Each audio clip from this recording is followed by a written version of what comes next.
Selamat datang di masa depan Indonesia.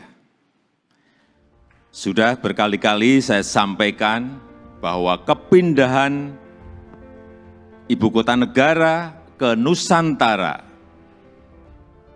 adalah bukan sekedar memindah gedung kementerian.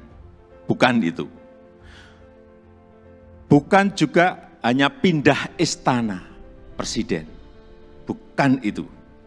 Bukan juga memindahkan gedung wakil presiden ke Nusantara. Juga bukan itu. Bukan itu. Bukan fisiknya yang ingin kita pindahkan.